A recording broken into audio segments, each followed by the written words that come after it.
what's going on, y'all? T-Bob here. And Jake as well. And you're about to watch a little OTB LSU. We're going to give you all the latest, greatest between LSU football, baseball, women's basketball, softball, and everything in between. Bottom line, if you want to talk Tigers, keep it locked, subscribe, like it, and we hope you enjoy it. Let's talk Jayden Daniels, and we can get into my Saturday night in a little while, guys, but we're here to talk football, okay? And Jayden Daniels is obviously a lightning rod for conversation, right? He's a quarterback. This is kind of how the sport works.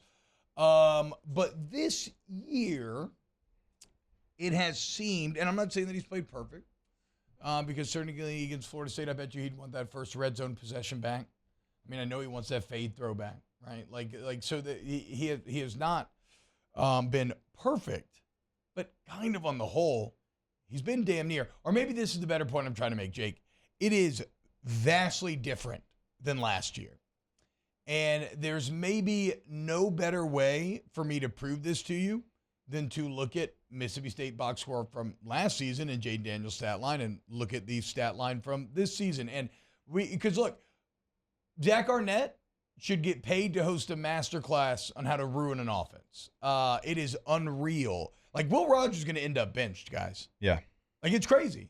The guy who's on the edge of breaking every SEC passing record is going to end up benched because Zach Arnett wants to do whatever he wants to do. But you know what didn't change? Zach Arnett's defense. You know what did change? Last year, the game was at home. This year was on the road. In theory, it should be tough for Jayden to do better than what he did last year, in which, again, you had a big, 20-point win, right? 15.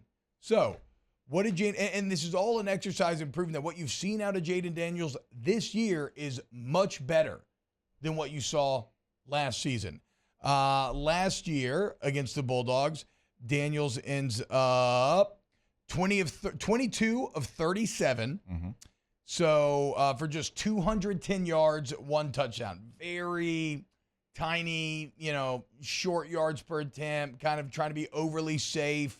1 score, QBR of 64.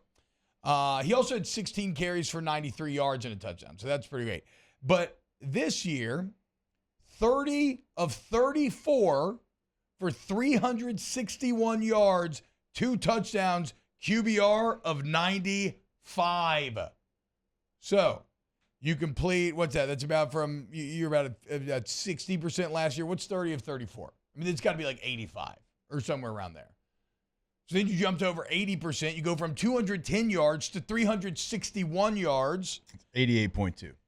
You had an average last year of 5.7 yards per completion. That goes to 10.6 in this game. Excuse me, that's yards per attempt. Excuse me. You throw 2 touchdowns compared to 1, and you still don't throw a pick, and you still rush 15 times for 64 yards and 2 more scores. Look at those throwing numbers, a QBR from 65 to 95. This is a vastly improved Jayden Daniels and a vastly improved offense, and you could see it in every single way. He attacked all levels of the field, Jake. We mentioned him finding outlets when he needed to. Did great in the intermediate short game with all the hitches and everything else they were using so effectively because Mississippi State was terrified of getting the top taken off him. And then why were they scared? Because they did take the top off him. And when he decided to, it was the perfect times in terms of what the defense was, the matchups that he was taking advantage of, mainly whoever was trying to one-on-one with Malik Neighbors with a single deep safety. You saw his trust in his wide receivers. I mean, you watch this game, and the offense was perfect, but he had the feeling like of a conductor, of a maestro out there. And he was running the symphony, and the Baton Rouge Philharmonic was executing all of the notes perfectly. It was everything just emanated out of him. That 4th and 7 touchdown alone is beautiful in so many different ways. I love the aggression of the call. You're on the 33, 10-0, blood in the water, first quarter. Let's go for it. They've been bringing numbers on 3rd and 4th and long, Jake, to try to speed Jayden up, so you knew they were going to do it again.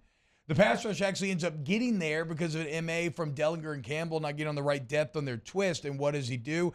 It doesn't matter. Daniels stands tall, delivers a dime, gets lit up as he did so, but it doesn't matter. 4th and 7 becomes a touchdown. It's 17-0, and the game's already over. Yeah, there's a couple times that he stood tall in the pocket. even the clip that you like, I didn't mean to send this, but watch this throw by Jayden. Yeah, that was pretty tight. I mean, and a guy was bearing down on him. Yeah. And that was another conversion that he made in the red zone. And the thing that stood out to me, and the stats are incredible. I mean, the fact that you completed 88% of your passes, I'm pretty sure that's actually an LSU record, if I'm not mistaken, right, Taylor? I'm pretty sure they said that on the broadcast. Did he start like 20 of 21 or something at one point? Yeah, because he completed his first 11 or 13? 12 or 13. I think it was 12. But the 13th throw, it was a throwaway. Yeah, like, it was a smart decision. So he had to. Yeah, like it wasn't like it was a bad throw. He's completing 74% of his passes on the season right now. But the thing that, to me, was the most exciting about this game was he was pushing the ball down the field. Yep. He was looking to push the ball down the field. He was not afraid to push the ball down the field. He was like aggressive in his nature, but not playing reckless. Like it was controlled. Like he knew exactly what he wanted to do. He knew his individual matchup on the outside was going to be in his favor. And so and then when it wasn't there, he would come back down to whatever the intermediate route was. And this was one of the best, if not the best, I've ever seen him in scanning the entire field. Yes, and I was watching, as I'm watching the game, Jake, that's what I was really trying to focus on. Okay, is he doing a good job of maybe, pre-snap, locking onto the right choice, and then just the whole time staring down again? No, like you can see his head.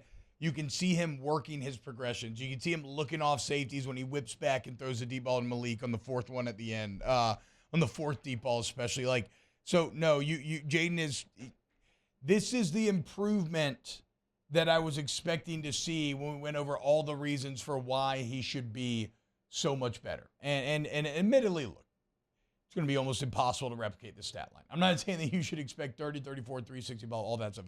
What I do think is you're not going to get the missteps of Arkansas, Auburn, games where you're sub 100 yards passing. It's just I don't think it's possible in this offense this year. Not with this O-line, not with these weapons. I mean, look at Malik Neighbors last year's game. Great game.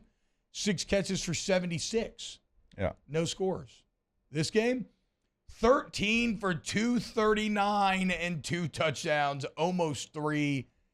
Would have if this was a close game, could have legitimately maybe broken Kayshon Boutte's 300-yard record, which is absurd. Because he had like 180 at halftime, right? Yes. Yes. No, yeah. I mean, you called the dogs off. Yeah. On the dogs.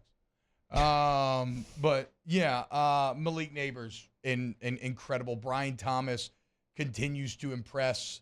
Again, that 3rd and 6 move that he hit old boy with.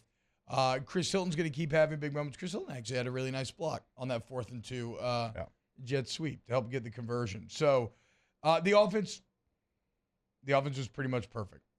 And Jayden Daniels, what I love, Jake, it's everything you say. You talk about the progression, the growth, maturity. I love, too, at the beginning of the game, Mississippi State's trying to come in with numbers on 3rd and 4th and long to get to him. That doesn't work. Then they tried dropping into coverage. Still didn't work. When they tried to drop 8, he was still finding the open man. And then you saw some Daniels classics. Like I think it was the first or second Jayden touchdown run. Maybe it was the first one. It was that play that we love, the triple option where you have the zone run that you can hand it. If you pull it, you sprint to the sideline. You got a tight end in the flat in front of you, and you have your kind of triangle of choices there for the defense to have to deal with. Jayden cuts it up, touchdown. When you have him with the options like that, it does feel like it's just a completely different offense. And we were talking about while we were watching the game on Saturday, like when you have 3 options like that and you run it the way it's supposed to be ran, like how do you stop that? And you're wondering, like, could you get that done without Mason Taylor as well? But I thought they did a really nice job of giving him that option. I thought Jayden did a really nice job of deciding when to run it and also not just trying to stretch it and beat him to the corner, putting his foot in the ground 2 or 3 different times and picking up whatever he had to pick up. Yeah. Now, there were some people watching the game with us that want him to maybe not take as many hits. There were a couple times where he could have been a little more judicious. Chuck was about to lose his mind. But yeah, definitely a couple times where he could have been more judicious. He knew what he was doing. He was getting a targeting call. Yeah, exactly. Yeah. Which, I mean. I don't know, yeah. I thought that lame call. I thought the hold on Lance Hurd was awful. That was the worst call of the game. The picked up PI was awful. And the targeting call was awful, in my opinion. Even if it's technically correct, awful call. Yeah, I know the crown of the helmet, but I'm sitting there thinking, like, man, would I have finished any game in college that I played? Literally duck my head like. Well, and then it's like you look at Colorado State, and I get why you do this because you're trying to send a message, but you have a cheap shot that takes Travis Hunter out, but not even kicked out. Just right. It just kind of true. Crazy. Yeah, because that one gets you kicked out and the other doesn't. Yeah, that's true. Yeah, I mean, blatantly late, and then you could stay in the game 15 blatantly yards. Late, dude. Yeah. I mean, I get it. Again, I like dirty play. Old boys, you're trying to punch up a little bit. You're trying to send a message, but it sucks when dirty play results in like a great player being taken out of the game for now probably multiple weeks. Let me think about other things that we loved here. Oh, you mentioned not having Mason Taylor. I thought Mac Markway did a pretty good job here, man. They asked him to do a lot of blocking, and there are absolutely freshman moments.